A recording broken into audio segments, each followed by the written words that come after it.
అది 1931. ఏషియాలో డామినెన్స్ చూపించడానికి Japan China పైన దాడి చేసింది. ఆ దాడిలో జపనీస్ పవర్ ముందు చైనీస్ ఏమాత్రం నిలవలేకపోయింది.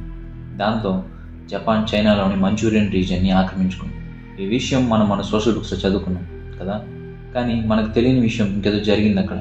అలా ఇన్వైట్ చేసిన మంచూరియన్ రీజియన్ని దేనికైనా ఉపయోగించుకోవడానికి వీలుండేలా జపనీస్ గవర్నమెంట్ అన్ని రకాలుగా ఆలోచించింది. అప్పుడే ఒక భయంకరమైన ఆలోచనతో ఒక మిలిటరీ ఫిజిషియన్ ముందుకు వచ్చాడు. అది ఒక ఎక్స్పెరిమెంట్. దానివల్ల మన జపనీస్ ఆర్మీకి ఇంకా మిలిటరీకి చాలా ఉపయోగాలు ఉంటాయని ఆ వ్యక్తి జపనీస్ హై ర్యాంక్డ్ ఆఫీసర్స్ని ఒప్పించాడు. కానీ వాళ్ళకి ఏమాత్రం ఐడియా లేదు, వాళ్ళ హిస్టరీలోనే ఒక భయంకరమైన విషయాన్ని చేయబోతున్నారు. ఆ మ్యాటర్ చాలా కాన్ఫిడెన్షియల్గా ఉండాలని ఆ ఫిజిషియన్ జపనీస్ గవర్నమెంట్ని డిమాండ్ చేశాడు. అది వార్ పీరియడ్ కావడం, ఫ్యూచర్లో మిలిటరీకి ఆ ఎక్స్పెరిమెంట్ యూజ్ అవుతుందని అనుకోవడం వల్ల జపనీస్ గవర్నమెంట్ కూడా అందుకు ఒప్పుకుంది. అప్పటి నుండి వాళ్ళు ఆ ఎక్స్పెరిమెంట్ని ఒక పేరుతో పిలవడం మొదలుపెట్టారు. అదే యూనిట్ 731.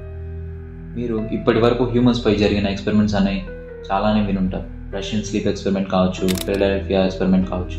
అవన్నీ కాన్స్పిరసీ థియరీస్ మాత్రమే. అంటే వాటికి హిస్టరీలో జరిగాయి అని చెప్పడానికి సరైన ప్రూఫ్స్ కానీ ఆధారాలు కానీ లేవు. కానీ యూనిట్ 731 అంటే ఇప్పటికీ మంచూరియన్ రీజియన్లో ఉన్న జనాలు భయపడతారు. సో ఈరోజు మనం అక్కడ ఏం జరిగిందో డీప్గా డిస్కస్ చేయడానికి ట్రై చేద్దాం.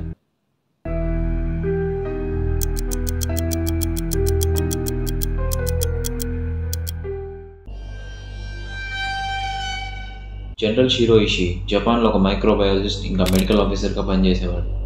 జపనీస్ గవర్నమెంట్ మంచూరియన్ రీజియన్ని క్యాప్చర్ చేసుకున్న తర్వాత అక్కడ చైనీస్ సివిలియన్స్ని చాలామందిని ప్రిజనర్స్లో బంధించారు.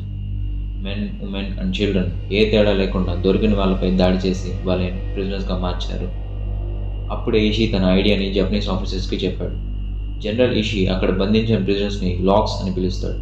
బయటికి అది ఒక డిసీజ్ ప్రివెంటింగ్ రీసెర్చ్ సెంటర్గా చూపించి వాళ్ళు హ్యూమన్స్పై చేయని టార్చర్ అంటూ లేదు.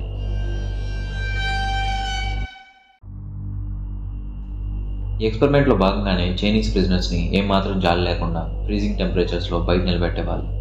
అది కూడా వాళ్ళ ఒంటిపై ఒక గుడ్డ ముక్క కూడా లేకుండా. ఎక్స్పెరిమెంట్లో ఇంకా డోస్ పెంచడానికి వాళ్ళ చేతులు ఇంకా కాళ్ళని రిపీటెడ్గా వాటర్తో తడిపేవారు. ఇంకో దారుణమైన విషయం ఏంటంటే వాళ్ళు అలా నిలబడ్డ ప్రిజనర్స్ యొక్క బోన్స్ని తట్టి ఆ బోన్స్ క్రాక్ అయ్యే సౌండ్ వినేవాళ్ళు. ఈ ఎక్స్పెరిమెంట్లో ప్రిజనర్స్కి సెఫిలిస్, యాంథ్రాక్స్ ఇంకా ప్లేగ్ లాంటి డెడ్లియస్ట్ డిసీజెస్ని ఇంజెక్ట్ చేస్తారు. ఆ డిసీజెస్ ఒక స్టేజ్కి వచ్చాక అనస్థీషియా ఇవ్వకుండానే ఆ ప్రిజనర్స్ యొక్క బాడీ పార్ట్స్ని కట్ చేసి ఆ డిసీజెస్ వాళ్ళ యొక్క బాడీ పార్ట్స్ని ఎలా ఇన్ఫెక్ట్ చేశాయి అని చెప్పి గమనించేవారు. ఇలా చేయటం వల్ల వాళ్ళ యొక్క రిజల్ట్స్లో యాక్యురసీ ఎక్కువగా ఉంటుందని చెప్పి భావించారు. అనస్థీషియా ఇవ్వకుండానే డైసెక్ట్ చేయడం వల్ల ఎంతోమంది ప్రిజనర్స్ నొప్పి తట్టుకోలేక చనిపోయారు. ఈ ఎక్స్పెరిమెంట్లో కూడా కలరా, స్మాల్ పాక్స్, టైఫస్ లాంటి ప్రమాదకరమైన బ్యాక్టీరియా ఇంకా వైరసెస్ని డైరెక్ట్గా ప్రిజనర్స్ యొక్క బాడీలోకి ఇంజెక్ట్ చేసి వాటి సిమ్టమ్స్ని గమనించేవారు. ఈ టెస్ట్ కోసం ఇషి కొన్ని స్పెషల్ బాంబ్స్ని తయారు చేయించాడు. బాంబ్స్ లోపల ప్లేగ్ ఇన్ఫెక్ట్ అయిన ఫ్లీస్ని ఇన్స్టాల్ చేసి ఆ బాంబ్స్ని ప్రిజనర్స్కి దగ్గరగా డిటోనేట్ చేసేవాడు. ఇలా చేయడం వల్ల హ్యూమన్ బాడీపై ఆ బాంబ్స్ ఎలా పనిచేస్తాయి అండ్ ఇంకా ఎంత ఎఫెక్టివ్గా ఉంటాయని టెస్ట్ చేశారు.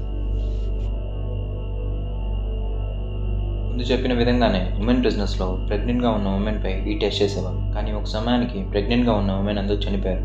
అప్పుడు అక్కడ ఉన్న గార్డ్స్ ఫోర్స్డ్గా ఉమెన్ని చేశారు. ఎందుకంటే to ensure study supply of test subjects. అలా ప్రెగ్నెంట్గా ఉన్న ఉమెన్ యొక్క ఫీటస్లోకి డెడ్లియస్ట్ డిసీజ్ని ఇంజెక్ట్ చేసి వాటి తాలూకు ఎఫెక్ట్ని గమనించేవారు. ఇలా ఎంతోమంది ఉమెన్ పెయిన్ అనుభవిస్తూ చనిపోయారు. ఇంకా ఇవే కాకుండా అక్కడున్న రివర్స్ అండ్ వాటర్ సోర్సెస్లోకి పాయిజన్ సప్లైస్ని వదిలేవారు. అలాగే ప్లేగ్ ఇన్ఫెక్ట్ అయిన ఫ్లీస్ని అర్బన్ ప్లేసెస్లోకి వదిలి అవి ఎంత ఫాస్ట్గా డిసీజ్ని స్ప్రెడ్ చేయగలవో అని అబ్జర్వ్ చేశారు. హిస్టరీలోనే యూనిట్ 731 ఒక సీక్రెట్ ఇంకా డేంజరస్ ఎక్స్పెరిమెంట్. నిజానికి యూనిట్ 731 కాన్ఫిడెన్షియల్గా ఉంచడానికి జపనీస్ గవర్నమెంట్ చాలా ప్రయత్నించింది. అన్నిటికంటే ఇంట్రెస్టింగ్ థింగ్ ఏంటంటే యూనిట్ 731 ఉంది అని ఈ వరల్డ్కి అది స్టార్ట్ అయ్యే కొన్ని డెకేడ్స్ వరకు తెలియదు. కానీ లేటర్ ఆన్ అక్కడ పనిచేసిన ఫార్మల్ ఎంప్లాయీస్ అండ్ అక్కడ నుంచి తప్పించుకున్న ప్రిజనర్స్ నోరు విప్పటం మొదలుపెట్టారు. కానీ ఉపయోగం లేకుండా పోయింది. కారణం ఈ కన్నింగ్ మైండెడ్ కంట్రీకి ఇంకో పవర్ఫుల్ కంట్రీ హెల్ప్ చేసింది.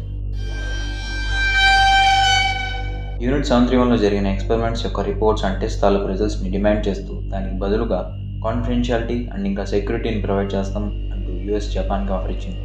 వచ్చింది యూఎస్ఏ కావడంతో జపాన్ యాక్సెప్ట్ చేసింది. అప్పటి నుండి యూనిట్ 731 గురించి ఎవరు మాట్లాడినా అది పెద్దగా వినపడేది కాదు. యూఎస్ దాని పవర్ని యూజ్ చేసి మ్యాటర్ పెద్దది కాకుండానే ఇష్యూని క్లోజ్ చేసింది. వరల్డ్ వార్ II ఎండ్ అయ్యాక ఆగస్ట్ 1945లో జపాన్ గవర్నమెంట్ యూనిట్ 731ని ఎండ్ చేసింది. కానీ యుఎస్ ప్రొటెక్షన్ వల్ల ఈ ఎక్స్పెరిమెంట్ గురించి ఎవరికీ తెలియదు. 1990sలో చాలామంది రీసెర్చర్స్ ఇంకా హిస్టోరియన్స్ ఆ దారుణాలు విట్నెస్ చేసిన ప్రిజనర్స్ చెప్పిన మాటల తాలూకు రికార్డ్స్ని బేస్ చేసుకొని యూనిట్ 731 గురించి ఈ లోకానికి ఎక్స్పోజ్ చేశారు. ఇప్పటికీ జపాన్ గవర్నమెంట్ World War IIలో వాళ్ళు చేసిన వాటికి అపాలజీస్ చెప్పుకుంటుంది. కేవలం ఒక మనిషి పర్సనల్ అజెండా ఇంకా సైకాటిక్ బిహేవియర్ వల్ల కొన్ని వందల మంది బలయ్యారు.